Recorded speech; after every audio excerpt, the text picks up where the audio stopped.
नमस्कार दोस्तों, स्वागत है आप सभी का जेएसएससी जेपीएससी फॉलोअप में। आज हम लोग वीकली करंट अफेयर्स में देखेंगे 1 जनवरी 2025 से लेके 8 जनवरी 2025 तक के जितने भी इम्पॉर्टेंट करंट अफेयर्स हैं जो आपके एग्ज़ाम के पॉइंट ऑफ व्यू से इम्पॉर्टेंट हो सकते हैं, क्योंकि आप कोई भी एग्ज़ाम लिखेंगे ना, चाहे वो बैंकिंग हो, एसएससी हो, रेलवे हो, किसी भी स्टेट का कोई एग्ज़ाम हो पर्टिकुलर, उसमें आपका करंट अफेयर्स का अहम रोल रहता है। तो आप लोग करंट अफेयर्स पे स्पेशली फोकस कीजिए। और आज का जो करंट अफेयर्स है वो स्पेशल है, क्योंकि 1 जनवरी से लेकर 8 जनवरी तक के जितने भी इम्पोर्टेंट क्वेश्चन हैं वो सब मैंने प्रयास किया है इसमें कवर करने का। इसमें जो भी स्टैटिक जीके है उसको आप लोग एक बार बस ध्यान से देख लीजिए एंड तक, तो आप लोगों का क्लियर हो जाएगा। और आपने तो पहले से करंट अफेयर्स देखा ही होगा, लेकिन अगर एक बार फिर से देख लेंगे तो आपका रिवीजन अच्छा हो जाएगा। आप लोग क्लास में अंत तक बने रहिए, बहुत ज़्यादा सवाल नहीं है, लेकिन जितने भी हैं वो सारे महत्वपूर्ण हैं। चलिए शुरू करते हैं आज का सेशन। आज का पहला सवाल है, भारत में भूजल दोहन का औसत स्तर क्या है? भारत में भूजल दोहन, जिसे ग्राउंड वाटर एक्सट्रैक्शन भी कहते हैं, ये 60.47% है, 60.47%। और भूजल दोहन जो है उससे कार्बन उत्सर्जन बढ़ रहा है। भूजल दोहन का दर दुनिया में सबसे ज़्यादा अगर है तो वो भारत का है। और भूजल का जो अत्यधिक दोहन होता है तो उससे जल वृत्त में तो कमी आता ही आता है। जल का जो गुणवत्ता होता है, जो पानी का गुणवत्ता होता है, उसमें गिरावट होती है। जैव विविधता का भी महत्वपूर्ण नुकसान होता है। ध्यान में रखिएगा, भारत जो है वो दुनिया में सबसे ज़्यादा भूजल इस्तेमाल करने वाला देश है। अगला सवाल देखते हैं। अगला सवाल है, हाल ही में 7 जनवरी 2025 को गृह मंत्री अमित शाह ने कौन सा पोर्टल लॉन्च किया है? 7 जनवरी 2025 को गृह मंत्री जो हैं अमित शाह, उन्होंने भारत पोल पोर्टल को लॉन्च किया है। और ये जो भारत पोल पोर्टल है ये दरअसल केंद्रीय अन्वेषण ब्यूरो सीबीआई द्वारा विकसित पोर्टल है। और ये केंद्र और राज्य एजेंसियों को रियल टाइम जानकारी साझा करेगा और अंतर्राष्ट्रीय आपराधिक पुलिस संगठन जो इंटरपोल है उससे जुड़ने का सुविधा प्रदान करता है। और जितना भी पिछली प्रणाली है प्रतिस्थापित करता है। और ये ध्यान रखिएगा, जिसमें सिर्फ सीबीआई का पहुंच था पहले, तो अब ये भारत पोल पोर्टल के तहत होगा। तो आप लोग इसे ध्यान रखिएगा, इम्पॉर्टेंट है। अगला सवाल है, सड़क सुरक्षा अभियान 2025 कहाँ शुरू किया गया? सड़क सुरक्षा अभियान 2025 मुंबई में लॉन्च किया गया। यहाँ से शुरुआत की गई दरअसल इसकी। और इसका जो शुरुआत किया गया, इसका जो उद्घाटन किया सड़क परिवहन और राजमार्ग मंत्री नितिन गडकरी जी के द्वारा हुआ 6 जनवरी 2025 को। इसे ध्यान रखिएगा, सड़क सुरक्षा वाला। अगला सवाल है, हाल ही में किस राज्य सरकार ने पुजारी ग्रंथि सम्मान योजना की घोषणा की? दिल्ली सरकार, जो जहाँ पे अभी आम आदमी पार्टी की सरकार है, उन्होंने यह घोषणा की कि जितने भी पुजारी हैं, हिंदू के और सिख के पुजारी, इनको 18,000 रुपये प्रति माह दिया जाएगा। और ये घोषणा इन्होंने इस सम्मान की योजना की जो घोषणा है ये इन्होंने 31 दिसंबर 2024 को ही की थी। अगला सवाल है, हाल ही में 7 जनवरी 2025 को इंडोनेशिया किस समूह का सदस्य देश बना है?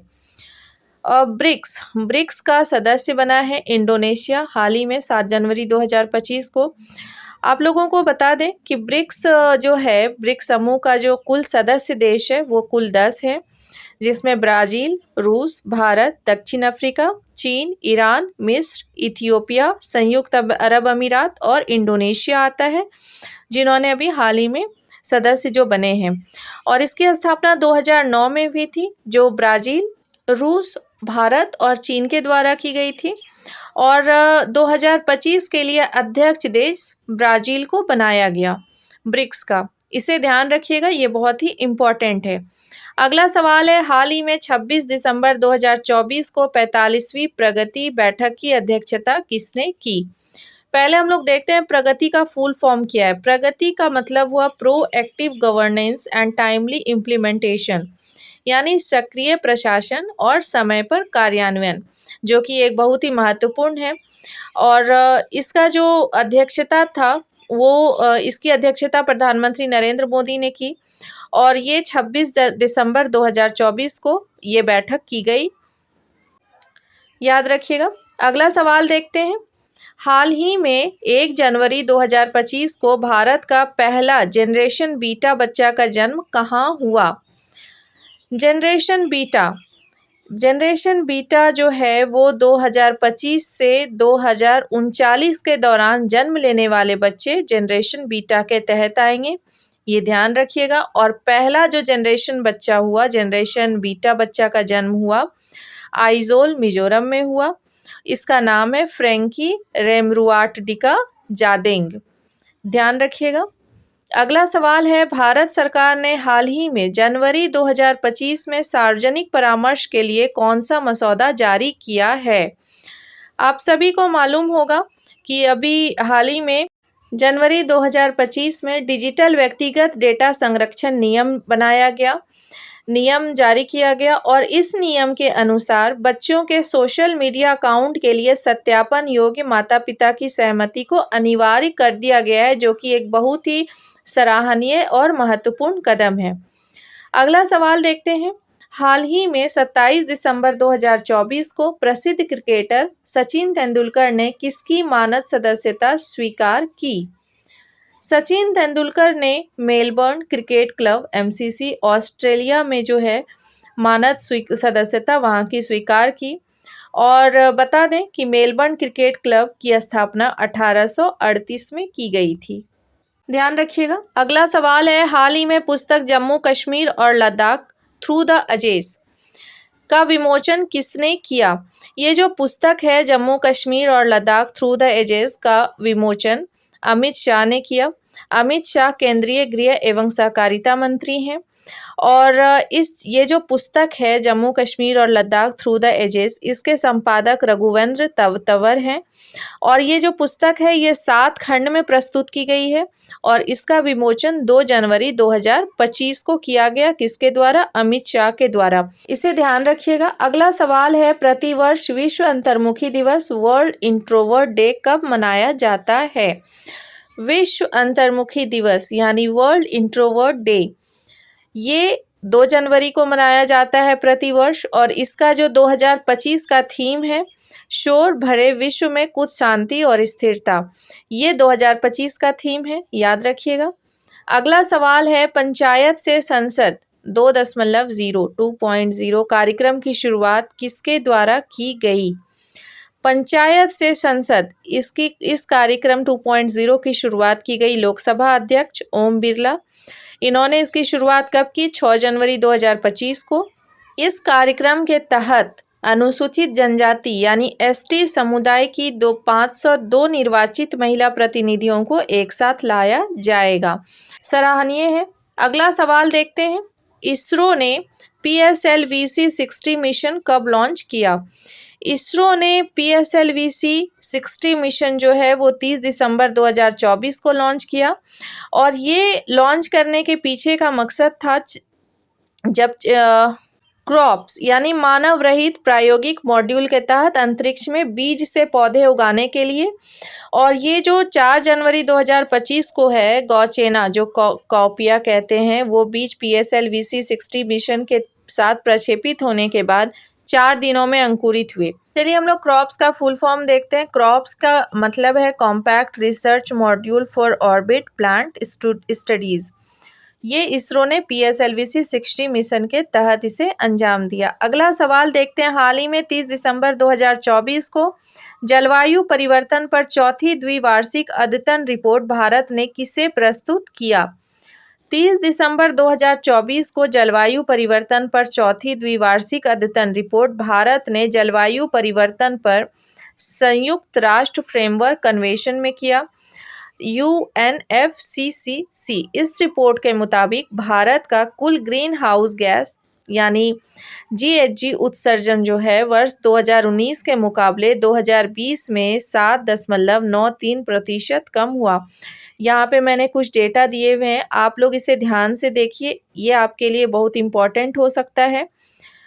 भारत का जो है ग्रीन हाउस गैस उत्सर्जन में सबसे बड़ा हिस्सेदारी रहा है, जो कि है 75.66% ऊर्जा क्षेत्र है इसका। और भूमि उपयोग परिवर्तन और वानिकी को शामिल करते हुए भारत का शुद्ध उत्सर्जन 2020 में अगर देखते हैं तो ये 2437 मिलियन टन CO2 रहा। और भारत का कुल अन्य ग्रीन हाउस गैस उत्सर्जन अगर देखते हैं, जिसमें कि 2959 मिलियन टन CO2 रहा। इसे ध्यान रखिएगा, ये बहुत ही महत्वपूर्ण आंकड़ा है। अगला सवाल है, हाल ही में 2 जनवरी 2025 को म्यांमार के साथ भारत ने सीमा पर कितने किलोमीटर का बाड़ लगाने का काम पूरा किया है? 2 जनवरी 2025 को जो भारत और म्यांमार, जहां पे भारत और म्यांमार अपना सीमा साझा करते हैं, वहां पे लगभग 9 किलोमीटर लंबा बाड़ लगाने का काम पूरा किया गया है। और भारत और म्यांमार का जो सीमा है उसकी कुल लंबाई 1683 किलोमीटर है। इसे ध्यान रखिएगा, ये इम्पोर्टेंट है। अगला सवाल देखते हैं। अगला सवाल है, retired sports person empowerment training program किस मंत्रालय ने लॉन्च किया? जो retired sports person empowerment training है, ये केंद्रीय युवा मामले और खेल मंत्रालय के द्वारा इस प्रोग्राम को लॉन्च किया गया। इस प्रोग्राम का जो मुख्य उद्देश्य है कि जितने भी नए एथलेटिक्स हैं उसके कौशल से, मतलब जितने भी रिटायर्ड स्पोर्ट्स पर्सन हैं उनके कौशल से उन्हें सशक्त बनाना है। और रिटायर्ड एथलेटिक्स जो हैं, उस प्रोग्राम के लाभ ये हैं कि रिटायर्ड एथलेटिक्स के बेहतरीन और उसके अनूठे कौशल से जितने भी नए एथलेटिक हैं उनको लाभान्वित कर पाएंगे। ये काफ़ी बेहतरीन और सराहनीय कदम है। अगला सवाल है, हाल ही में रोमानिया और बुल्गारिया आधिकारिक रूप से कब शेंजेन क्षेत्र में शामिल हुए? रोमानिया और बुल्गारिया ये दोनों आधिकारिक रूप से शेंजेन में 1 जनवरी 2025 में शामिल हुए। अगला है, हाल ही में 5 जनवरी 2025 को डोनाल्ड ट्रंप ने किस संधि को मूर्खतापूर्ण बताया? डोनाल्ड ट्रंप ने पनामा संधि, अमेरिका पनामा संधि को मूर्खतापूर्ण बताया। और बता दें कि अमेरिका पनामा संधि पर जो है वो हस्ताक्षर किया गया था 1977 में। इसे ध्यान रखिएगा, अभी पनामा संधि थोड़ा लाइमलाइट में है, तो ये आपके एग्जाम में यहाँ से सवाल बन सकते हैं। अगला सवाल है, तमु लोसर पर्व किसके द्वारा मनाया जाता है? तमु लोसर पर्व ये गुरुंग समुदाय के द्वारा मनाया जाता है। और यह खासकर कहाँ मनाया जाता है? ये खासकर मनाया जाता है भारत के पूर्वोत्तर राज्यों असम और सिक्किम में। नेपाल में भी इस पर्व को मनाया जाता है। और तमु लोसर पर्व जो है, इसका मुख्य उद्देश्य है बीते साल को अलविदा कहना। जैसे कोई न्यू ईयर पार्टी करता है और वो पुराने साल को विदा करता है, तो ठीक उसी तरह इनका ये पर्व है, जिसमें ये पर्व से बीते साल को विदा कह के नए साल को का वेलकम करते हैं, स्वागत करते हैं। अगला सवाल है, हाल ही में 3 जनवरी 2025 को भारत की राष्ट्रपति द्रौपदी मुर्मू ने किस अस्पताल का उद्घाटन किया? द्रौपदी मुर्मू ने 3 जनवरी 2025 को KLE अस्पताल, कैंसर अस्पताल जो कि कर्नाटक बेलगावी में है, इसका उद्घाटन किया। अगला सवाल है, हाल ही में 4 जनवरी 2025 को सुषमा भवन का उद्घाटन किन्होंने किया? सुषमा भवन जो है, इसके बारे में बता दें कि ये कामकाजी महिलाओं के लिए एक छात्रावास है, एक हॉस्टल है, जिसे नई दिल्ली के लक्ष्मी नगर में, जिसे लक्ष्मीबाई नगर कहते हैं, लक्ष्मीबाई नगर में बनाया गया है।